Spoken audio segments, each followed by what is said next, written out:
Even if you say, that's not the character I was picturing, I hope you don't have any hard feelings.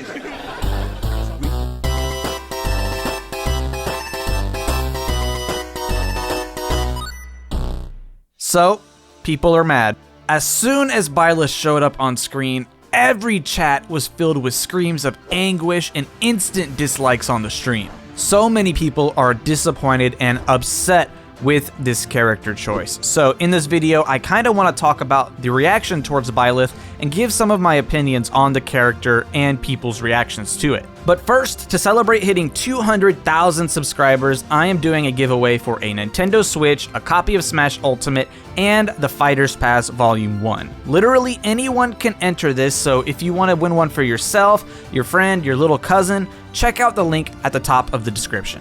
Alright, so let's talk about Byleth. The internet definitely had some mixed reactions to this character. Plenty of people were upset that another Fire Emblem character was added to the roster, and they're claiming that Sakurai or Nintendo lied to us. I've even seen people say that Smash needs an entirely new director and that Sakurai needs to be fired, all because of this character, and that is just ridiculous. First of all, I am very confused about all of the complaints about Fire Emblem reps. The complaint to me, starting out, was always that there are too many sword fighters in Smash, and while Fire Emblem characters dominated the discussion because they're mostly sword users, it was never outright just Fire Emblem hate. In fact, Robin was praised after their introduction because while they do use a sword, they also have a whole magic system as well as an implementation of Fire Emblem's weapon durability. And while Corrin was definitely poo-pooed a little because their inclusion was absolutely just a marketing tool for Fire Emblem Fates, the general consensus was that they were a unique character as well, and they did break the stereotype of the anime sword guy category, even though they aren't everyone's favorite character in general. But somewhere along the line, the complaint stopped being about Fire Emblem swordsmen, and it really just became screw Fire Emblem in particular. And I'm not really sure where that came from, because excluding Echo Fighters, the last 3 Fire Emblem reps have had fairly unique movesets. But for some reason, this has changed, and Byleth, who actually looks to have a really cool moveset implementing multiple weapons from Fire Emblem, which is something that people have been wanting for ages, they're just getting all sorts of hate.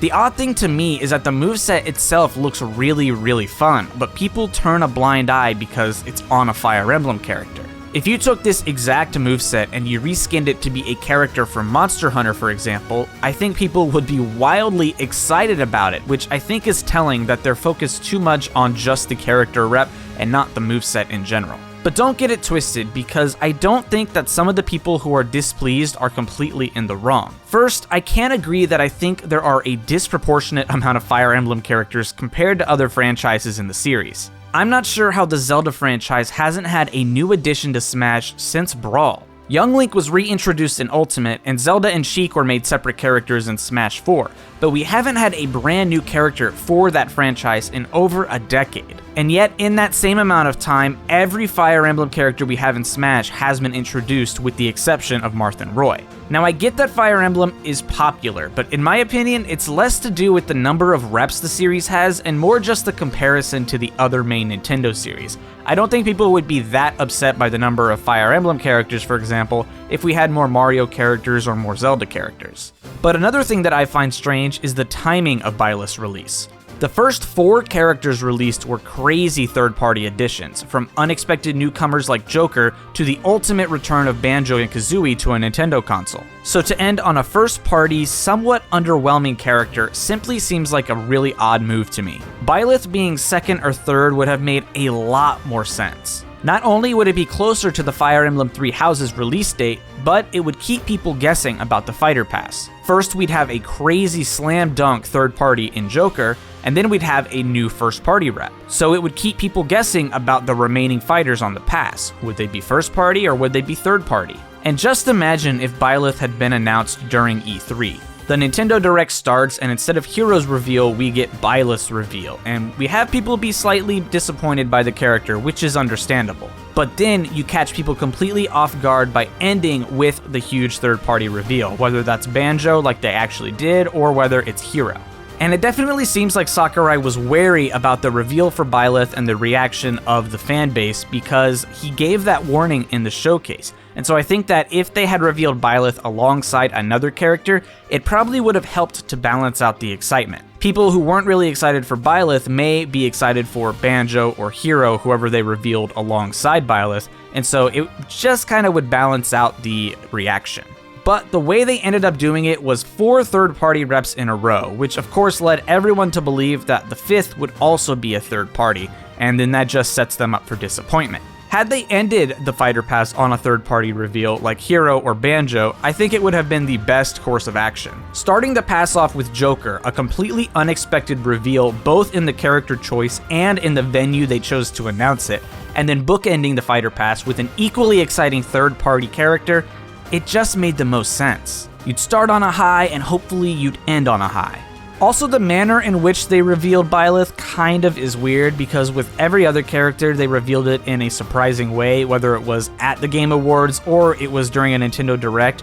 With this one, we were all sort of gathered to watch the actual Smash reveal, and so people's hype was proportionate to the actual reveal of the character, and so it's kind of weird. You know, we lose the surprise factor when they say, hey, we're going to reveal the character now, come check it out. With Banjo, with Hero, with Terry, all of those were a part of a Nintendo Direct, but we weren't actually aware that they were going to reveal anything Smash related. Obviously, it makes sense for them to reveal something Smash related, but we just weren't, we weren't informed ahead of time. So I think that also has to do with the sort of lukewarm reaction to Byleth's reveal because we just didn't really have any kind of a surprise factor. Now, quick side note, a ton of people have been saying that both Sakurai and Reggie lied about the Fighter Pass, saying that it would be entirely third party, but there simply isn't any evidence of either of them specifically saying that. The quote that gets referenced and misunderstood is from Reggie during the Game Awards reveal for Joker, where he mentions that the Fighter Pass characters are brand new characters that you wouldn't expect in Smash. Now, the first part is almost certainly referring to the fact that every character is in Smash Ultimate's base roster, and so that means that every new DLC fighter has to be new to the series by definition, which is different from Smash 4 because they had returning characters like Mewtwo, Lucas, and Roy. Now, the second half of that quote is saying that characters would be unexpected, and whether you agree that Byleth being added fits the definition of an unexpected character, that's completely different, but never was the Fighter Pass advertised as an exclusively third-party pass. That's just something that fans started to quote and make up based on the fact that the first 4 were third parties.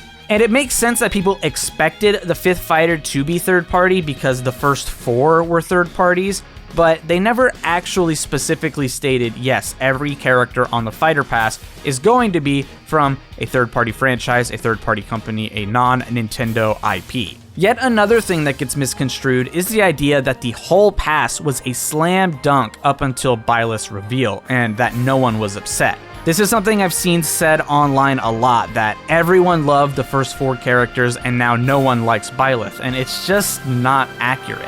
With the exception of maybe Joker, simply because he was so unexpected, Hero, Banjo-Kazooie, and Terry all had people who were very vocal about their displeasure with the additions. Hero had a ton of criticism regarding both the moveset and how Dragon Quest has not really been as popular outside of Japan, and so it feels like a waste of a slot. Banjo had critics before he was even announced, talking about how he's an old character who will never come to Smash and doesn't really belong anymore.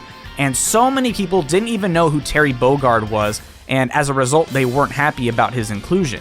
Now, I don't know if people are saying this about Byleth as a way to sort of skew the narrative, or simply because they're just not aware, but I just want to point out that Byleth being the first negatively perceived character is simply inaccurate. I mean, the big meme around Hero's reveal was literally "Ho's mad," which is basically saying, haha, you are mad that Hero got in, haha, idiot. So to say that this is the first character that people are actually upset about is a little inaccurate. And now for one that I personally saw. I had multiple people in my stream chat after the reveal talk about how they regret buying the Fighter Pass literally because of one character, and I really think that that's a flawed thought. First off, Sakurai said that you should only buy the pass if you're confident that you'll enjoy every character. He literally gave us a warning before we were able to purchase the pass, so that one is on you. But secondly, even if you absolutely hate Byleth and you're upset they'll even be downloaded to your game, if you bought the fighter pass, you effectively received Byleth for free.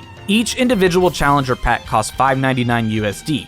Multiplied by 5, that ends up at $29.95 total, while the fighter pass sits at $24.99 total, meaning that you roughly get one fighter free when you purchase the pass. So basically, that argument is saying that you would rather spend $25 for only 4 characters rather than 5, simply because you despise Byleth so much. And hey, I mean, more power to you, I guess. It's your money, so you can do what you want. I just think that argument doesn't really make a lot of sense. I guess keep that in mind for Fighter Pass Volume 2, and maybe don't buy it if one of the characters is going to ruin your entire purchase. As for my thoughts on the character, I think they look cool. I haven't played Fire Emblem Three Houses, so I can't exactly speak with knowledge of the actual character and story, but as far as the moveset goes, I think it's really cool. Being able to use an axe, a staff, a bow, and a weird sword whip combo weapon thing, it seems really neat. Whether the character is going to be good remains to be seen. If we've learned anything from these trailers, it's that the first impression of a character before they actually release never really ends up being as accurate as we think. So we're just gonna have to wait until the 28th to get our hands on the character to see how good they are. But as far as the actual uniqueness, I definitely think that calling this character just an anime sword fighter is a little disingenuous because they use so many different weapons. And those are my thoughts on Byleth. Now don't get me wrong, you are totally allowed to not like the character. It is totally valid for you to be disappointed in the character choice or not really like the moveset. I mean, that's all personal taste. I just think that there were some arguments made that really just don't hold up that much or just don't make a lot of logical sense to me. But of course, I would love to know all of your thoughts about Byleth, whether it's the reveal, whether it's the actual character, whether you don't like the moveset, whether you just don't like Fire Emblem in general. Anything and everything you have to say, I would love to read it down in the comments below because it's very good to get a wide range of opinions. I know a lot of people are excited about Byleth and Smash because they really like Three Houses, and I think a lot of people are very disappointed in the character reveal, so whatever you have to say, I would love to read it. Thank you guys so much for watching. If you enjoyed this video, please be sure to hit the like button. If you're new, be sure to subscribe, and be sure to enter my Nintendo Switch Smash Ultimate Fighter Pass super awesome giveaway if you're interested. The link is, of course, in the top of the description. I will see you guys next time. Peace out, and I hope you have an awesome day.